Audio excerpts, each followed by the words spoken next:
Hello, everyone, and welcome to another episode of Don't Mess with the Mommas, Mommas. Today, Johnny Mitchell and I, Arlena Black, will discuss love, and we're calling this episode, What's Love Got to Do With It? I think everyone is very familiar with the Tina Turner song. So, a few quotes to share. Daily life can seem all too drab and unexciting. Living itself can sometimes seem a strain, and few of us realistically expect what joy we feel to last forever.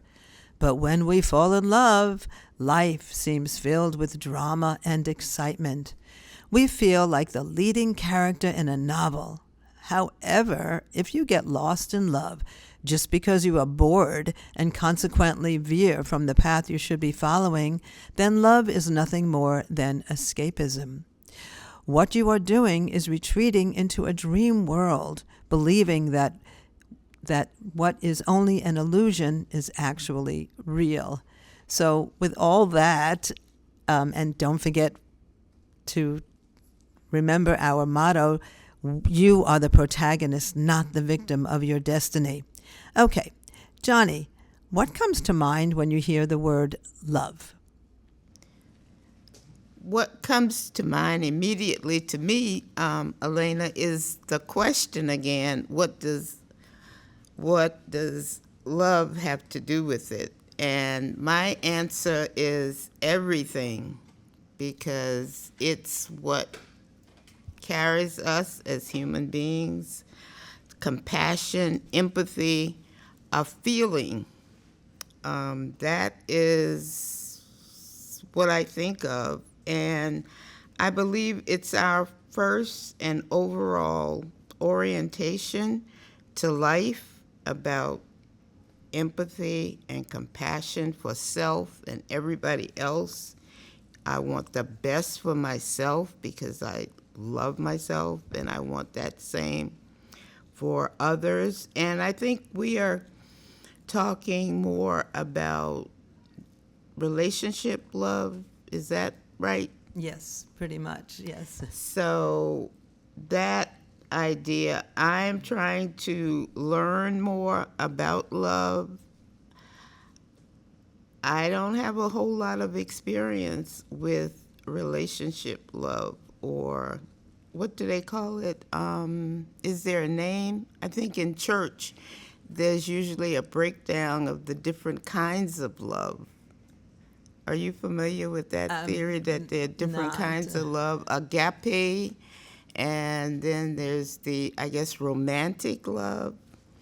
And so I have a lot of experience with loving people and sharing and feeling that I love everybody, I really do, but I don't necessarily like everybody. So I'm rambling a little bit because I really, really don't have a good grasp of love. So I'm looking forward to our discussion today. Well, I don't think any of us are experts, but I have to say that I've had quite a number of relationships, having been engaged 3 times. And my my second time actually was when I was in love with somebody from Nigeria, and went to Nigeria and thought I would spend a lifetime there. And the only reason I decided to come back home is the culture was so completely different from what I was used to. I said that would be a little bit too difficult to adapt. And then finally, after waiting a very, very, very long time, I finally married my husband of 32 years. But what I learned from all of this and encouragement that I received is there was one point that I felt so lonely, I was begging, for a relationship. And when you're in that state and looking for somebody to fulfill parts of you that are not filled up on your own, as you were just, discussing about loving yourself, the importance of loving yourself, then you're going to pull back, and we have this euphemism, I'm going to pull back cookie crumbs. when you're in a state of desperation. Because many people are looking to their environment, whether it's a relationship or whether it's a job or whether it's whatever it is, to fill up that gap that people feel inside of their lives. So I received encouragement from one of our seniors in faith, which we have, we have a strong organization and we're able to encourage each other. And she told me to open up the lens of my life. And I thought, wow, that's really interesting. What does that mean? And I didn't understand it at first, but my life was so narrowly focused on having to have somebody in my life that I couldn't really see. I was being blinded by my desperation. So when I really chanted, prayed to understand what that meant, when I opened up my life, I was able to live a much broader life and bring to my life the very best person for me. And when we met, it was like two people with similar goals looking in the same direction, rather than what you could do for me, what I can do for you. Of course, we do. In a relationship, you love somebody, you care so deeply about somebody, you want their happiness.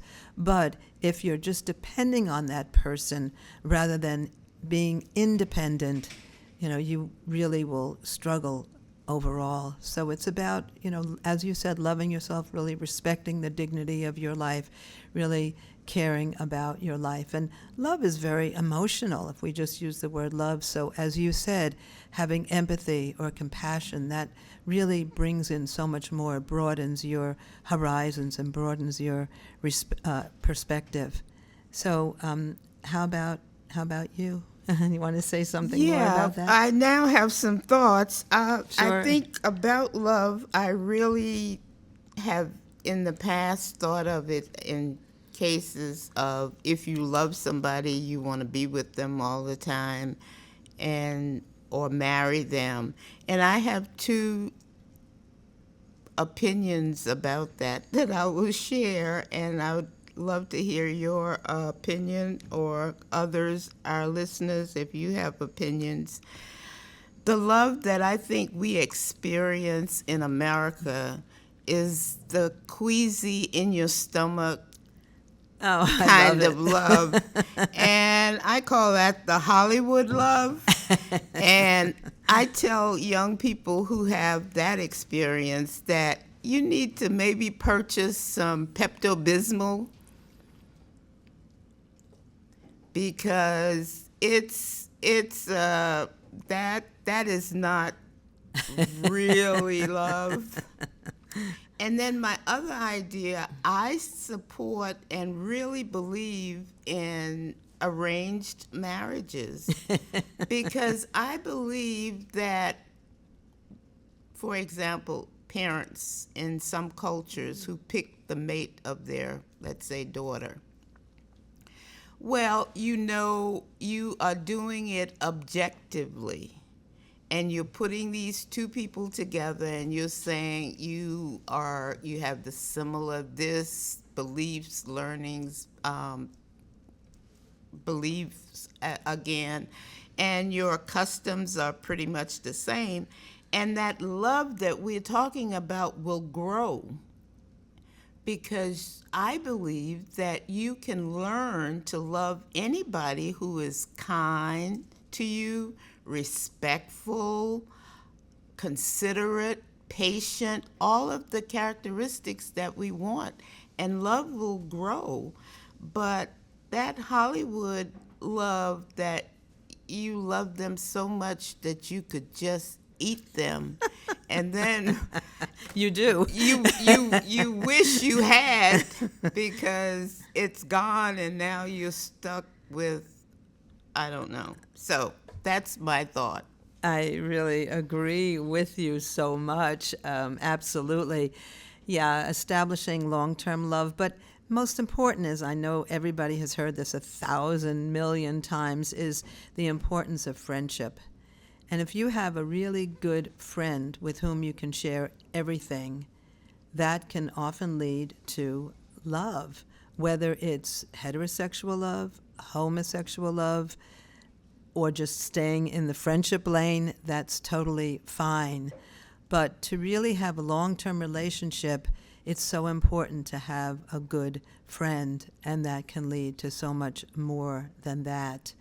So did you want to share anything else? I think this one will be a little bit shorter, but is there something else you There wanted to share? is. I was reading yesterday about how to make love last in a relationship, and there were three things.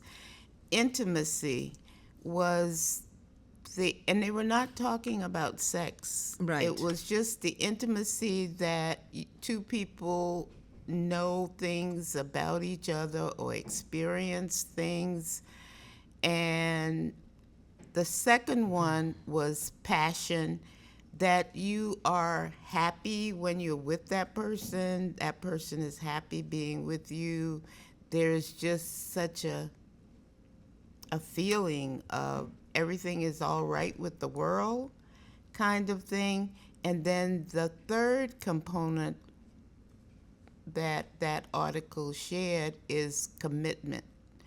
You know that this is not going to end as soon as we part.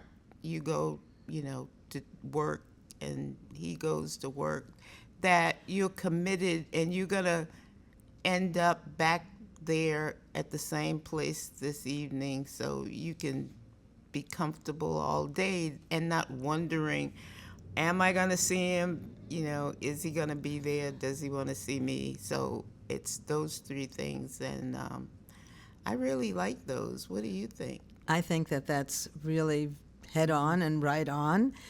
Just to review, as you said, I love what you said about Hollywood love. It's just, and it doesn't exist, and that's why we have so many divorces, right? That kind of romantic notion, that this is the perfect person and everything's going to be great. No, you have to grow and learn from each other. And if one person starts growing more than the other person, that's where you have, a division. But just to review what you had said is intimacy, and not necessarily sexual intimacy, but just really getting to know that person and being able to share anything with that person. That is so important. And you talked about passion, but in the sense of, a passion to be with that person. You want to be with that person, not to be clingy, but to really spend your time with that individual, how that individual makes you feel. And, there's many cases where people don't have that much time to spend with an individual, but when they have time to get together, it's such quality time. Or there are other cases where you have all the time in the world with that individual, and you say, "Really? I'm ready to give up on this one." It's you're not creating any real treasured value with that individual. And you also talked about commitment, and I think that word commitment is really something that's we're really struggling with, especially a lot of young people, to create that kind of commitment, that fear of commitment. A lot of people have a fear of commitment, so that's something I think we're all working on in many ways. So to also talk about some of the other key points that we referred to, that how important it is to open up the lens of your life, not to just be, like a self-centered, selfish love, to open up your life and look at different, possibilities. Who you think might be the best person for you may not be at all, because you're just looking for the passion part or the romantic part or the sexual part, whatever it is. And that lasts for a little while, but not, after a while, it's like, okay, now what? now what? And what you said about arranged marriages, it's interesting. I mean, I think that would be a hard sell in the United States, but sometimes I think people would welcome that, not to have to struggle with dating and going through that whole thing, and online dating, offline dating, whatever it is. People are really struggling to meet, to just have relationships, to have friends, to really have interactions with individuals. And that, yes, you can learn to love somebody who's really kind and caring, as you said, and to really appreciate and have gratitude for that individual. So I think we're going to make this one shorter. We'll wrap it up. Is that okay? Or is there anything else? Yeah? No, I think that's fine. Okay, just to add one last, two things to add. If you are, okay, I'm going to do this one first. We can lose ourselves in romantic attachment, but the truth is the euphoria is unlikely to last for long, which is what we were just talking about. Indeed, the likelihood of undergoing suffering and sadness only grows over time. As long as we remain unable to redress our own weaknesses, we will be miserable no matter where or to whom we may take flight.